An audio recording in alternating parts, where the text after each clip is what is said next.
Hi students, last day നമ്മൾ discuss ചെയ്തത് law of diminishing marginal utility ആയിരുന്നു. നമ്മളുടെ പ്രൊഡക്ഷൻ ഫംഗ്ഷനിലെ തന്നെ ഒരു യൂണിറ്റ്, ഒരു ഷോർട്ട് റൺ ആയിട്ടുള്ള പ്രൊഡക്ഷൻ ഫംഗ്ഷനിൽ നമ്മൾ ഡിസ്കസ് ചെയ്യുന്ന ഒരു ലോ ആയിരുന്നു law of diminishing marginal utility. Law of diminishing marginal utility നമ്മൾ എന്താ ചെയ്തത്? നമ്മുടെ ഫാക്ടേഴ്സ് ഓഫ് പ്രൊഡക്ഷനിലായിട്ടുള്ള ഏതെങ്കിലും ഒരു ഇൻപുട്ട് ചേഞ്ച് ചെയ്യുമ്പോൾ എങ്ങനെ നമ്മുടെ പ്രൊഡക്ഷനെ അത് എഫക്റ്റ് ചെയ്യുന്നു അല്ലേ. അപ്പോൾ നമ്മൾ ഒരു ഗ്രാഫ് ഡിസ്കസ് ചെയ്തായിരുന്നു, ഈ ഗ്രാഫ്. അപ്പം ഈ ഗ്രാഫിൽ നിങ്ങൾ നോക്കുകയാണെങ്കിൽ നിങ്ങൾക്ക് മനസ്സിലാവും എങ്ങനെയാണ് ആ ഗ്രാഫ് മൂവ് ചെയ്തിരിക്കുന്നതെന്ന്. ഫസ്റ്റ് സ്റ്റേജിലെത്തിയപ്പോൾ ടി പി കൂടി വന്നു. ആ സമയത്ത് എം പി അതിൻ്റെ മാക്സിമത്തിലെത്തുന്നുണ്ട്. സെക്കൻഡ് സ്റ്റേജ് ആകുമ്പോൾ ഇത് ടി പി ആണെങ്കിൽ മിനിമം സ്റ്റേജിലാണ് വളരുന്നത്, അല്ലെങ്കിൽ മിനിമൈസിങ് റേറ്റിലാണ് അവർ ഇൻക്രീസ് ചെയ്യുന്നത്. While M P is falling down and A P is also increasing and decreasing at the same time. And at the third stage T P decline ചെയ്യാൻ തുടങ്ങുന്നു, A പിയും decline ചെയ്യാണ്, M P ആണെങ്കിൽ negative ട്രെൻഡിൽ പോകുന്നത് നമ്മൾ discuss ചെയ്തു. ഈ 3 faces നമ്മൾ ഡിസ്കസ് ചെയ്തായിരുന്നു. ഇനിയുള്ള ഒരു ലോ ആണ് the law of return to scale. അപ്പോൾ ലോങ് റണ്ണിൽ പ്രൊഡക്ഷൻ ഫംഗ്ഷനെ മെൻഷൻ ചെയ്യുന്ന ലോ ആണ് this law of return to scale. So the law that deals with the production function in the long run is known as law of return to scale. So here we examine the input-output relation when all the inputs are changed simultaneously in the same ratio. Same റേഷ്യോയിൽ എല്ലാ ഇൻപുട്സും നമ്മൾ മാറ്റുവാണ് എങ്കിൽ എന്ത് സംഭവിക്കുന്നു? എല്ലാ inputs എന്ന് പറയുമ്പോൾ നമ്മൾ എന്താ, നമ്മളുടെ ലേബറും അതുപോലെ ക്യാപിറ്റലും ഒരേ റേഷ്യോയിൽ നമ്മൾ ചേഞ്ച് ചെയ്യുന്നു. അപ്പോൾ നമ്മുടെ പ്രൊഡക്ഷനെ എങ്ങനെ എഫക്റ്റ് ചെയ്യുന്നു എന്നതാണ് നമ്മൾ ചെക്ക് ചെയ്യാൻ പോകുന്നത്. So here also as the other law ഇവിടെ 3 സ്റ്റേജസ് നമുക്ക് കാണാൻ പറ്റും. That is increasing returns, constant returns and diminishing return to scale. ഈ ഗ്രാഫ് നോക്കുകയാണെങ്കിൽ നിങ്ങൾക്ക് കാണാൻ പറ്റും this graph is increasing return to scale while this is constant return to scale and this is declining or decreasing return to scale. ഇവിടെ increasing ആണ്, ഇവിടെ decreasing ആണ്. അതേപോലെ ഇതെന്താണ്, കോൺസ്റ്റൻറ്റ് റിട്ടേൺസ് ആണ് കാണുന്നത്. നമ്മളുടെ law of diminishing marginal utility പോലെ തന്നെ 3 സ്റ്റേജസ്, ഒരു ഗ്രാഫിൽ നമ്മൾ 3 സ്റ്റേജ് കണ്ടു. ഇവിടെ 3 സ്റ്റേജസ് ആണ് പറയുന്നത്, the increasing return, constant return and decreasing returns. Okay, so first we will discuss what is increasing return to scale. Increasing return to scale എങ്ങനെയാണ് കാണുന്നതെന്ന്. So here this occurs when the increase in output is more than the proportionate to the increase in the input. ഇൻപുട്ടിൻ്റെ ഇൻക്രീസിനേക്കാളും ആ ഒരു proportion നമ്മൾ ഒരു രീതിയിൽ 2 inputs മാറ്റുക, ഏതൊക്കെ, നമ്മുടെ ലേബറും അതുപോലെ ക്യാപിറ്റലും മാറ്റുക. അപ്പോൾ അതിൻ്റെ ഇൻക്രീസ് റേറ്റിനേക്കാളും കൂടുതൽ റേറ്റാണ് നമ്മളുടെ ടോട്ടൽ പ്രൊഡക്റ്റിൽ ചേഞ്ച് വരുന്നത്. ഇവിടെ ഒന്ന് നോക്കുകയാണെങ്കിൽ നിങ്ങൾക്ക് അറിയാം. ഇവിടെ നോക്ക്, ഫസ്റ്റ് 1 യൂണിറ്റ് ഉണ്ടായിരുന്നു. ആ യൂണിറ്റ് അതേപോലെ അതെന്തായിരുന്നു, ലേബർ 1 യൂണിറ്റും ക്യാപിറ്റൽ 2 യൂണിറ്റ്സും ആയിരുന്നു. അപ്പോൾ ടോട്ടൽ പ്രൊഡക്റ്റ് നമുക്ക് 4 വന്നു. Okay, and the marginal product same 4 തന്നെ. ഇനി നമ്മുടെ ടോട്ടൽ യൂണിറ്റ് ഓഫ് ലേബർ എന്താ, ഇൻറ്റു 2 ചെയ്തു അല്ലേ, അല്ലെങ്കിൽ 1 യൂണിറ്റ് കൂട്ടി, that is 2. Same proportionate change ഇവിടെയും കൊണ്ടുവന്നു. 1:2 എന്ന റേഷ്യോ അല്ലേ ഇവിടെ, 1:2. ഇവിടെയും നമ്മൾ ചേഞ്ച് കൊണ്ടുവന്നു. 2/4 എന്ന് പറയുന്നത് 1:2 തന്നെ. ആ റേഷ്യോയിൽ തന്നെ ചേഞ്ച് വരുത്തിയപ്പോൾ നമ്മൾ നോക്കിയാൽ നമുക്കറിയാം ഇവിടെ 100% ആണ് ടോട്ടൽ വന്നത്. ഇവിടെ 3 ആണ് ടോട്ടൽ യൂണിറ്റ്സ് അല്ലേ, K plus this is L and this is K. ഇപ്പോൾ L പ്ലസ് K 3, ഇവിടെ L പ്ലസ് 3 6 ആണ്. 3 to 6 ആയി എന്ന് പറഞ്ഞാൽ ഇരട്ടിയായി. 100% ഇൻക്രീസ് ആണ് നമ്മളുടെ ലേബറിൽ വന്നത്, ലേബർ ആൻഡ് ക്യാപിറ്റൽ വന്നത്. ആ സമയത്ത് നമ്മൾ ടോട്ടൽ പ്രൊഡക്റ്റ് നോക്കിയപ്പോൾ നമുക്ക് 10 ആണ് ടോട്ടൽ പ്രൊഡക്റ്റ് വന്നത്. ഓക്കെ, 10 വന്നപ്പോൾ നമ്മളിവിടെ നോക്കുക, 4 പ്രൊഡക്റ്റ് ഉണ്ടായിരുന്നത് ഒരേ രീതിയിൽ നമ്മളുടെ ഒരേ റേഷ്യോയിൽ ലേബറും ക്യാപിറ്റലും മാറ്റി 1:2 എന്ന റേഷ്യോയിൽ നമ്മൾ മാറ്റിയപ്പോൾ നമ്മുടെ പ്രൊഡക്റ്റിൽ വന്നത് 1:2 റേഷ്യോ അല്ലേ, 4/10 എന്ന് പറഞ്ഞാൽ 2/5 ആണ്. എന്ന് പറഞ്ഞാൽ ഇവിടുന്ന് ഇൻക്രീസ് എത്രയാ, 10 - 4 ദാറ്റ് ഇസ് 6/4 × 100 എന്നിയുമ്പോൾ 150 ആണ് വരുന്നത് അല്ലേ. ഇപ്പോൾ ഇവിടെ നോക്കുകയാണെങ്കിൽ 100 ആണ് നമ്മുടെ percentage increase in the input. ഇവിടെ percentage increase in the output is 150. So the percentage increase in output 150 is more than the proportionate increase in the input that is 100. 150 100-നേക്കാളും കൂടുതലല്ലേ. അപ്പോൾ ഈ ഒരു കാര്യമാണ് ഇൻക്രീസിങ് റിട്ടേൺ ടു സ്കെയിൽ എന്ന് പറയുന്നത്. അപ്പോൾ മാർജിനൽ ഔട്ട്പുട്ട് നോക്കിയാൽ 4 10. So 10 - 4 is 6. ഓക്കെ, അടുത്ത് പിന്നെ ഒരു യൂണിറ്റ് കൂട്ടി, 2 എന്നുള്ളത് 3 ആക്കി എന്ന് പറഞ്ഞാൽ 2:3 റേഷ്യോയിലായി. ഇവിടെ നമ്മൾ 2:3 റേഷ്യോയിലാക്കി. 2:3 ആണല്ലേ. 4 ഡിവൈഡ് ചെയ്ത് 6 ഡിവൈഡ് ചെയ്ത് 2 3 എന്ന് വരും. അപ്പോൾ 4 6 ആക്കി മാറ്റിയപ്പോൾ ഇവിടെയുള്ള ചേഞ്ച് നോക്കൂ, 50% ആണ്. 6 - 4/4 × 100, ദാറ്റ് ഈസ് 2/4 × 100 എന്ന് പറഞ്ഞാൽ 50% കിട്ടി. 50% കിട്ടിയപ്പോൾ നമ്മുടെ ടോട്ടൽ ഔട്ട്പുട്ട് എത്രയായി? ടോട്ടൽ പ്രൊഡക്റ്റ് 18 ആണ്. 18 നോക്കി. അപ്പം നമ്മുടെ ഇവിടെ ഇൻക്രീസ് നോക്കുക. 18 10 നിന്ന് 18 ആയി. അപ്പോൾ 18 - 10/10 × 100 എന്ന് പറഞ്ഞാൽ 80%. അപ്പോൾ ഇവിടെ നോക്കിയാൽ മാർജിനൽ ഔട്ട്പുട്ട് 18 - 10 ദാറ്റ് ഈസ് 8 വന്നേ. അപ്പോൾ ഇവിടെ നോക്കിയാൽ ഇവിടെ increase in labour and capital എത്രയാണ്? 50% മാത്രം. ഇവിടെ എത്തിയപ്പോൾ അത് 80% ആയി. So there is proportionate change ആണോ ഉണ്ടായ? അല്ല, പ്രപ്പോർഷനേറ്റ് ചേഞ്ചിനേക്കാളും കൂടുതൽ, 50യേക്കാളും കൂടുതൽ, അതുപോലെ 100നേക്കാളും കൂടുതൽ.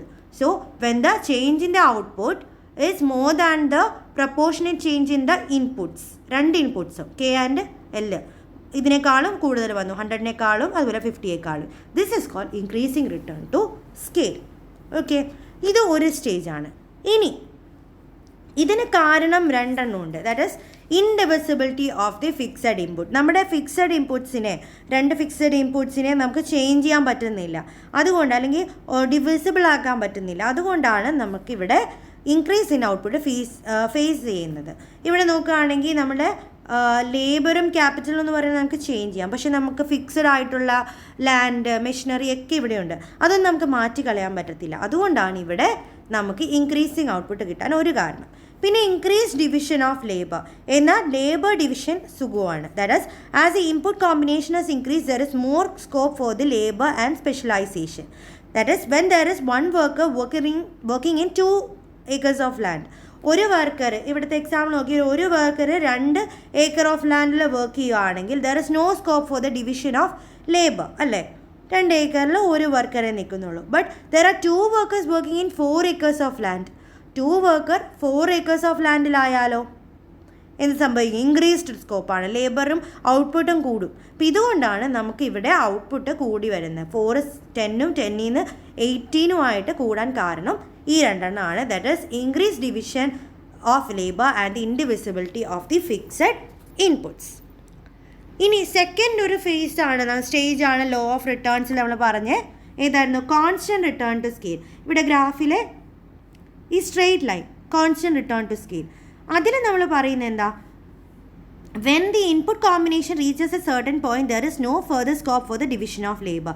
ഒരു പോയിന്റിൽ എത്തിക്കഴിഞ്ഞാൽ പിന്നെ എത്ര നമ്മൾ ലാൻഡ് കൂട്ടിയാലും എത്ര ലേബർ കൂട്ടിയാലും എത്ര ക്യാപിറ്റൽ കൂട്ടിയാലും പിന്നെ ഒരു രീതിയിലുള്ള ഇൻക്രീസ് നമ്മൾ ഫേസ് ചെയ്യുന്നില്ല, കാണുന്നില്ല എന്നതാണ് പറയുന്നത്. അപ്പം കോൺസ്റ്റൻറ്റ് റിട്ടേൺ ടു സ്കെയിൽ എന്ന് പറഞ്ഞാൽ the increase in output is proportionate to the increase in input. Input എത്ര കൂടുന്നു അത്രയും തവണ ഔട്ട്പുട്ട് കൂടുന്നു. ഇവിടെ നമ്മൾ നോക്കുന്നു, ആദ്യം യൂണിറ്റ് 3 ആയിരുന്നു, പിന്നെ അത് 3 യൂണിറ്റ് ലേബറും 6 യൂണിറ്റ് ക്യാപിറ്റലും. അപ്പം നമുക്ക് ടോട്ടൽ ഔട്ട്പുട്ട് കിട്ടിയത് 18 ആണെന്ന് വെച്ചോ. ഓക്കെ, ഇനി നമ്മുടെ യൂണിറ്റ് എന്താക്കി? യൂണിറ്റ് ഓഫ് ലേബർ 4 ആക്കി. ഓക്കെ, 4 ആക്കുമ്പോൾ നമുക്ക് എന്താ സംഭവിക്കുന്നത്? 4 ആക്കിയപ്പോൾ 3:4 റേഷ്യോയില്ല. അപ്പോൾ സെയിം റേഷ്യോയിൽ ഇവിടെ 3:4 ആക്കണമെങ്കിൽ എന്താ? 8 units of capital. 8 units of capital ഇട്ടപ്പോൾ നമ്മളുടെ total increase in the labour and capital നോക്കുകയാണെങ്കിൽ 8 - 6/6 × 100 ദാറ്റ് ഈസ് 33.33% കിട്ടും. ആ സമയത്ത് നമ്മുടെ ടോട്ടൽ ഔട്ട്പുട്ട് എത്രയായി? 24 ആണ് നമുക്ക് ടോട്ടൽ ഔട്ട്പുട്ട് കിട്ടിയത്.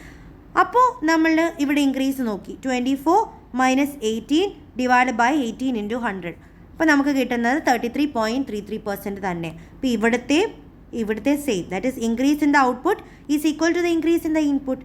മാർജിനൽ ഔട്ട്പുട്ട് എത്രയാ? 24 - 18 ആയിട്ടുള്ള 6 ആയിരിക്കും മാർജിനൽ പ്രൊഡക്റ്റ് ആയിട്ട് വരുന്നത്. ഇനി പിന്നെ നമ്മൾ യൂണിറ്റ് കൂട്ടിയെന്ന് വെച്ചോ, 4 5 ആക്കി. അപ്പം 4:5 എന്നുള്ള റേഷ്യോ ഇവിടെ ആക്കണമെങ്കിൽ 8 10 ആക്കണം. ആ സമയത്ത് നമ്മളിവിടെ റേഷ്യോ നോക്കി. സോ ഇവിടെ നമ്മൾ നോക്കുകയാണെങ്കിൽ എത്രയാ?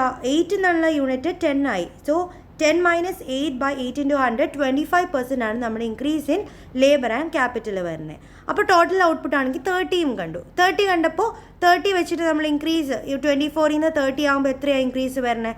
30 - 24/24 × 100 ദാറ്റ് ഈസ് 25% ഇറ്റ്സെൽഫ്. അപ്പോൾ സെയിം ആണ്. ഇവിടെ നോക്കിയാൽ 25, ഇവിടെയും 25. ആൻഡ് ദ മാർജിനൽ ഔട്ട്പുട്ട് എന്ന് പറയുമ്പോൾ 30 - 24 ദാറ്റ് ഈസ് 6. 24 - 18ഉം 6. അപ്പോൾ രണ്ടും 6 തന്നെ വന്നു. സോ ഇവിടെ നോക്കുമ്പോൾ നമ്മുടെ increase in total output is equal to the increase in the total input. ഇതിനെയാണ് നമ്മൾ കോൺസ്റ്റൻറ്റ് റിട്ടേൺ ടു സ്കെയിൽ എന്ന് പറയുന്നത്.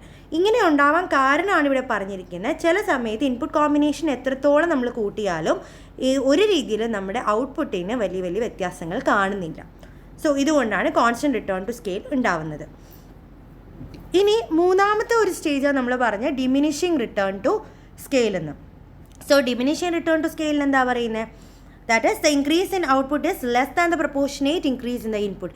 ഇൻപുട്ട് എത്ര കൂട്ടിയാലും അത്രത്തോളം ഇൻക്രീസ് നമുക്ക് ഇവിടെ ഫേസ് ചെയ്യാൻ പറ്റുന്നില്ല, അല്ലെങ്കിൽ ഫീൽ ചെയ്യാൻ പറ്റുന്നില്ല എന്നതാണ് ഇവിടെ പറയുന്നത്. സോ നമ്മളിവിടെ നോക്കുകയാണെങ്കിൽ ഗ്രാഫിൽ ടേബിളിൽ കാണാം 5 യൂണിറ്റ്സ് ആണ്, 10 യൂണിറ്റ്സ് ആണ് ക്യാപിറ്റൽ വന്നത്. ഇവിടെ ഇൻക്രീസ് ഇൻ ലേബർ ഒന്നുമില്ല, ബ്ലാങ്ക് ആണ്. ആൻഡ് നെക്സ്റ്റ് ടോട്ടൽ ഔട്ട്പുട്ട് നമുക്ക് കിട്ടിയ എത്രയാണ്? 29 ആണ് നമ്മുടെ ഔട്ട്പുട്ട് കിട്ടിയെന്ന് വെച്ചോ. അപ്പോൾ നമ്മുടെ ഇൻക്രീസ് ഒന്നുമില്ല, സോറി ദിസ് ഇസ് റോങ്, ഇവിടെ ഒന്നുമില്ല, ബ്ലാങ്ക് ആണ്. ആ സമയത്ത് മാർജിനൽ ഔട്ട്പുട്ട് 6 തന്നെയെന്ന് കിടക്കട്ടെ. 6 ആണ് അവിടുത്തെ മാർജിനൽ ഔട്ട്പുട്ട് എന്ന് വെച്ചോ. അപ്പോൾ നമ്മൾ നെക്സ്റ്റ് കേസിലായപ്പോൾ ലേബർ പിന്നെ 5:6 റേഷ്യോയിൽ മാറ്റി. So labour 6 and the capital അതേപോലെ സെയിം റേഷ്യോ 5:6 കൂട്ടേണ്ടതുകൊണ്ട് 10:12 ആക്കി. 5:6 ഈക്വലാണ് 10:12. അതാക്കിയപ്പോൾ നമ്മുടെ ഇവിടെ ഇൻക്രീസ് നോക്കി 12 - 10/10 × 100. അപ്പോൾ നമ്മളുടെ ഇൻക്രീസ് എത്രയാണ്? 20% കിട്ടി. അപ്പോൾ നമ്മുടെ ടോട്ടൽ ഔട്ട്പുട്ട് 35 ആയിരുന്നു. പക്ഷേ ഇവിടെ നോക്കുകയാണെങ്കിൽ 35/29 എത്ര കൂടി? 16.67 ഉള്ളൂ. 35 - 29/29 × 100 ചെയ്താൽ 16.67 നമുക്കിവിടെ പെർസെൻറ്റ് കാണുന്നുള്ളൂ. ആൻഡ് മാർജിനൽ ഔട്ട്പുട്ട് നോക്കുകയാണെങ്കിൽ 35 - 29 is 5. ഓക്കെ, അത്രേ ചേഞ്ചും നമ്മളിവിടെ കാണണുള്ളൂ. നെക്സ്റ്റ് കേസിൽ നമ്മളിവിടെ നോക്കുകയാണെങ്കിൽ 7 യൂണിറ്റ്സ് ആക്കി, 6 to 7 യൂണിറ്റ് ആക്കി. അപ്പോൾ 6:7 എന്ന റേഷ്യോ തന്നെ നമ്മൾ ക്യാപിറ്റൽ മാറ്റിയപ്പോൾ 12:14 ആണ്. അപ്പോൾ 14 - 12/12 × 100 16.67 ആണ് നമ്മുടെ increase in labour and capital.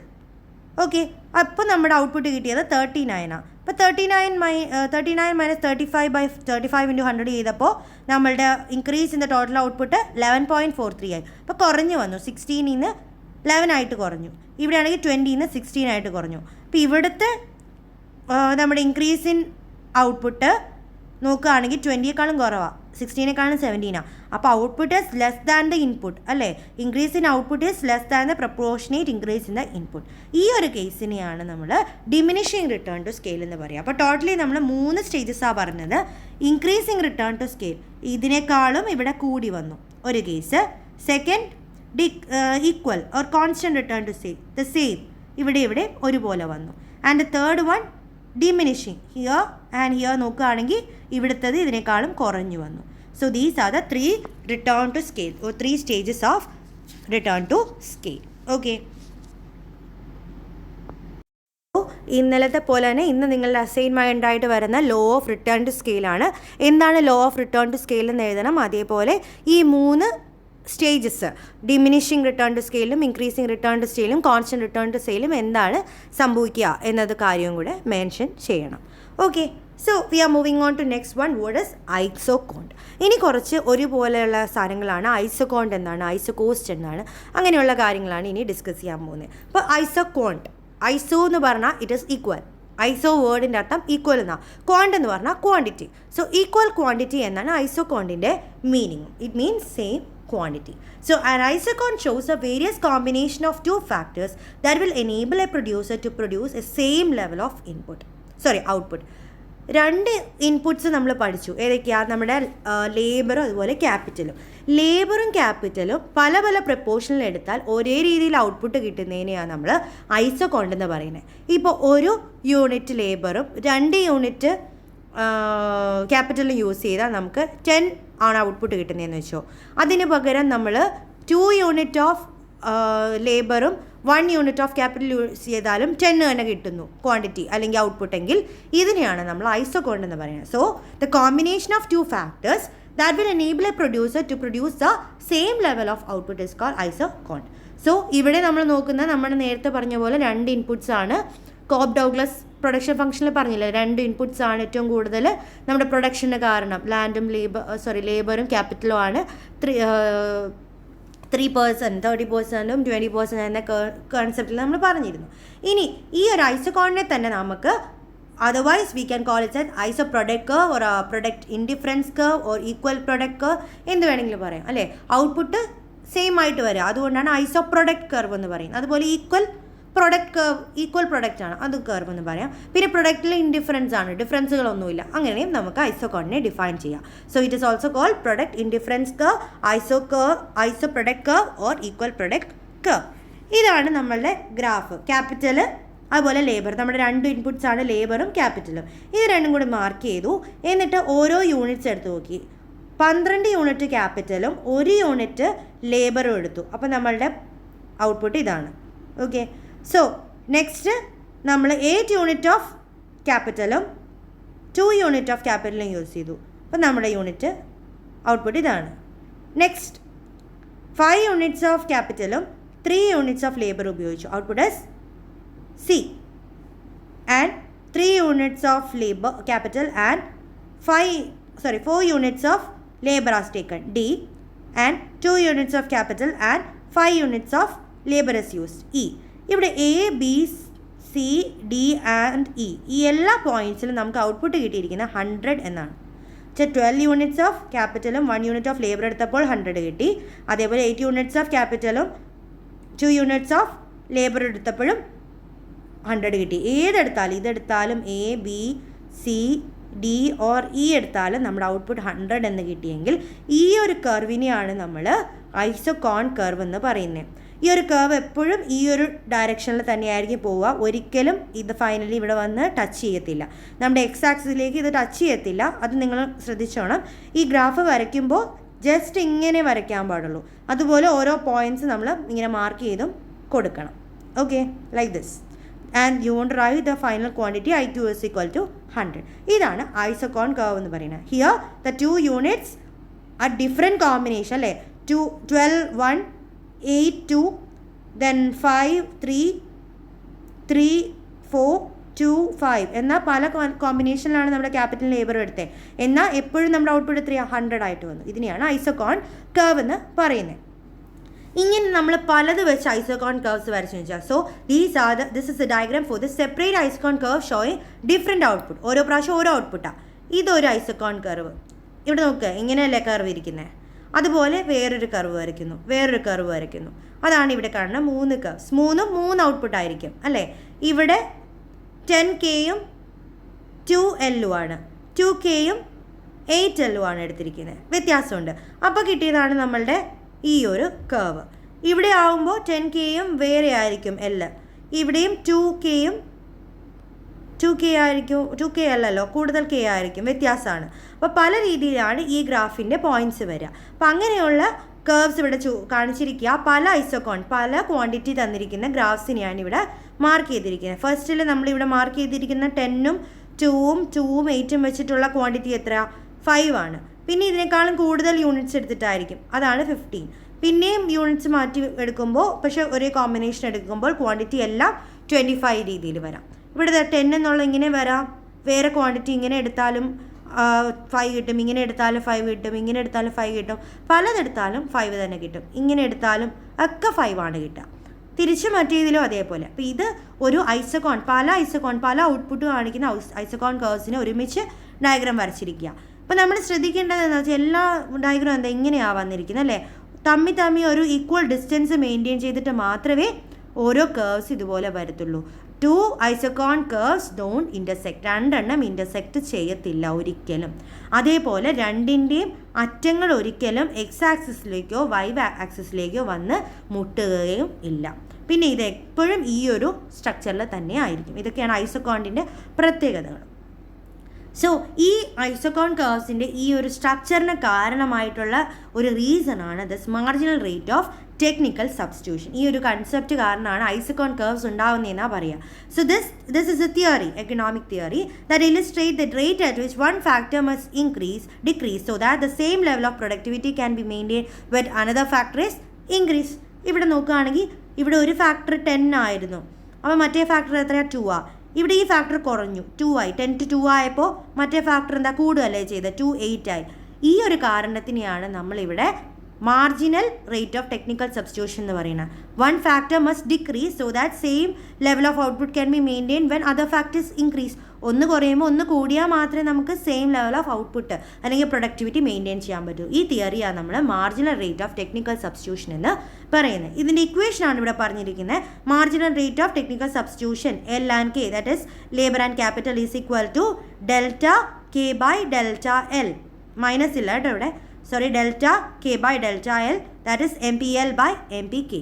ഇവിടെ കെ എന്ന് പറഞ്ഞ ക്യാപിറ്റലാണ്, എൽ ലേബർ ആണ്, M P is marginal rate of each input and delta K by delta L is amount of capital that can be reduce when labour is increase. ഒരു labour കൂടിയാൽ എത്ര labour അല്ലെങ്കിൽ ഒരു labour കൂട്ടിയാൽ എത്ര capital കൂട്ടണം, അല്ലെങ്കിൽ ഒരു ലേബർ കൂട്ടിയാൽ എത്ര ക്യാപിറ്റൽ കുറയ്ക്കണം, അതാണ് ഇവിടുത്തെ റേഷ്യോ പറയുന്നത്. അപ്പോൾ ഇത്രയും ഓർത്താൽ മതി. ഇത് നിങ്ങൾക്ക് അത്ര ഡീറ്റെയിൽ ആയിട്ട് പഠിക്കേണ്ട marginal rate of technical substitution. പക്ഷേ നമ്മൾ പറയണം ഐസോകോണ്ടിന് കാരണമായിരിക്കുന്ന ഒരു തിയറിയാണ് this marginal rate of technical substitution. As one of the factor decrease to maintain the same productivity level, we want to increase the other factor, and you also want to write this equation. ഈ ഒരു equation MRTS LK is equal to delta K by delta L is equal to MPL by MPK എന്ന ഇക്വേഷനും കൂടെ നിങ്ങൾ എഴുതുക. അപ്പോൾ എഴുതുമ്പോൾ എന്താണ് K എന്താണ് L എന്നും കൂടെ മെൻഷൻ ചെയ്യുകയാണെങ്കിൽ it will B better. Next, ഈ ഐസോകോണ്ടിൻ്റെ നമ്മളുടെ കുറച്ച് പ്രത്യേകതകൾ നമ്മൾ നേരത്തെ പറഞ്ഞു അല്ലേ.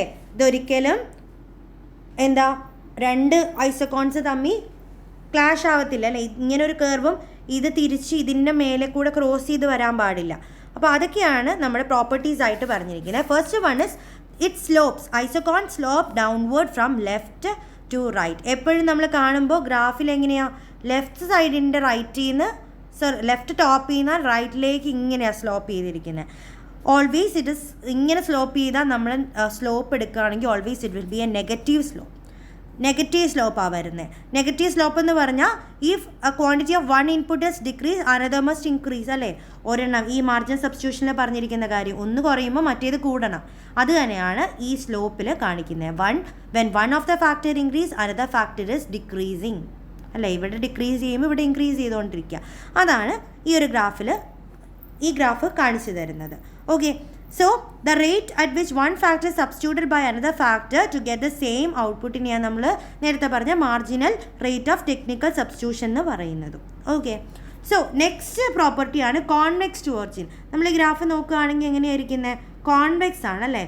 എപ്പോഴും ഇതാണ് മാർജിൻ എങ്കിൽ മാർജിന് കോൺവെക്സ് ആയിട്ടാണ് നമുക്ക് വന്നത്. നമ്മൾ കോൺവെക്സ് കർവും കോൺകേവ് കർവും പഠിച്ചിട്ടുണ്ടാവും. അപ്പോൾ എപ്പോഴും ഇത് ഒറിജിനിലേക്ക് കോൺവെക്സ് ആയിട്ടാണ് നമ്മളുടെ ഗ്രാഫ് കാണാറുണ്ട്. അതാണ് സെക്കൻഡ് ഫാക്ടർ. ഇതും എന്തുകൊണ്ടാണ് marginal rate of technical distribution or substitution കാരണമാണ് നമ്മളുടെ ഗ്രാഫ് ഇതുപോലെ കോൺവെക്സ് ആയി കാണുന്നത്.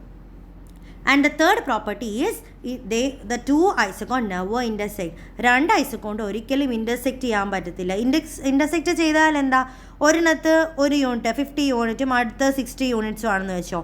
അപ്പോൾ അതേ രീതിയിൽ വേറൊരിടത്തും വേറെ ഔട്ട്പുട്ട് കിട്ടുന്നു എന്നൊരു കൺസെപ്റ്റാണ് വരുന്നത്. അതുകൊണ്ട് ഒരിക്കലും നമുക്ക് ഇൻ്റർസെക്റ്റ് ചെയ്ത് കിട്ടത്തില്ല.